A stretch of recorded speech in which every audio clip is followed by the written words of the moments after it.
Nah,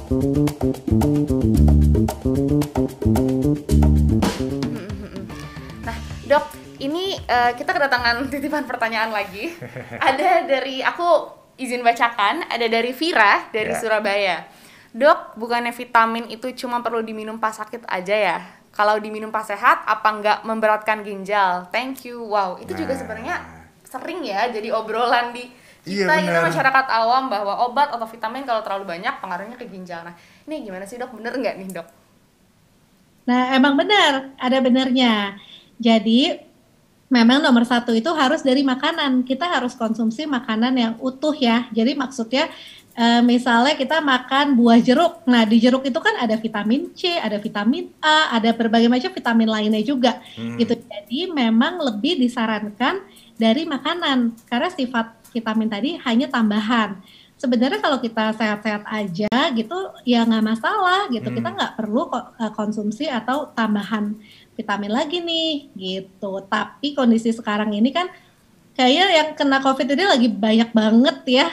Dan walaupun kita misalnya lagi dalam kondisi sehat, gak kena, tapi takutnya sekitar kita misalnya di rumah kita ada yang lagi diisolasi misalnya seperti itu. Nah itu kan kontak erat namanya. Untuk yang kontak erat, saran saya tetap boleh konsumsi suplemen gitu. Tapi nggak usah jangka panjang juga nih, paling hanya selama isolasi aja gitu. Atau dilebihkan maksimal 1 bulan pun nggak masalah. Oke. Ini Dok, sebelum kita lanjut ke pertanyaan intinya, ini kebetulan ada penanya juga, ini yang men-DM saya secara pribadi langsung. Wow. Boleh ya produser ya?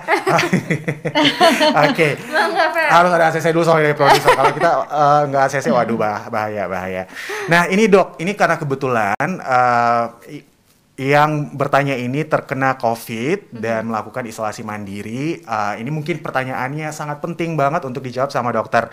Dok, apa obat yang harus dikonsumsi oleh para penderita COVID? Katanya kan nggak ada obatnya nih. Nah, kalau gitu dengan mengkonsumsi suplemen dan vitamin apa saja yang baik? Lalu apakah dengan mengkonsumsi vitamin dan suplemen itu udah cukup atau enggak? Oke, nah jadi buat yang udah positif COVID nih, sebaiknya sih saran saya walaupun isolasi mandiri, tapi tetap ada dokter pegangannya nih, gitu. Entah itu konsulnya bisa lewat telemedicine kah, gitu ya. Karena kalau datang langsung kan takut juga ya sekarang ya, mendingan lewat telekonsultasi karena sudah banyak sekarang yang menyediakan jasa itu gitu. Jadi selain vitamin dan mineral tadi ya, memang ada beberapa obat lainnya yang bisa membantu terapi COVID. Contohnya misalnya antivirus atau antibiotik, obat batuk pun boleh diminum gitu, anti radang pun boleh diminum. Nah itu tambahan-tambahan aja ya, tapi memang sebaiknya tetap ada dokter yang megang sih gitu, biar nggak bablas gitu aja gitu, karena tergantung derajat COVID ya nih, takutnya saya nggak tahu kan, dia tergantung COVID yang ringan atau yang sedang atau yang berat gitu. Tapi kalau dari silakan Dok, silakan. Kalau dari sisi vitamin, saran saya tadi jadi cari vitamin yang ada A, B, C, D, E, cari multivitamin boleh. Lalu ada zinc, ada selenium, ada omega 3. Tadi ada satu lagi yang kelupaan disebut tuh, yaitu probiotik. Probiotik juga penting banget nih.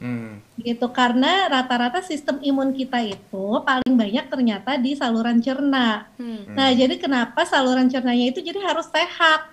Nah, probiotik bisa membantu menyehatkan bakteri baik di saluran cerna kita ya. Jadi biar ibaratnya sistem imun kita itu bisa lebih bagus gitu, lebih meningkat. Oke, baik.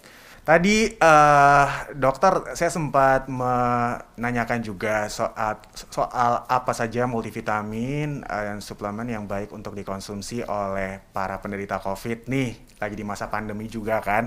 Nah Dok, berikut ini masih ada kaitannya juga, tapi mungkin kami ingin minta penjelasan dari dokter. Nah, bagaimana untuk para penderita COVID, Dok?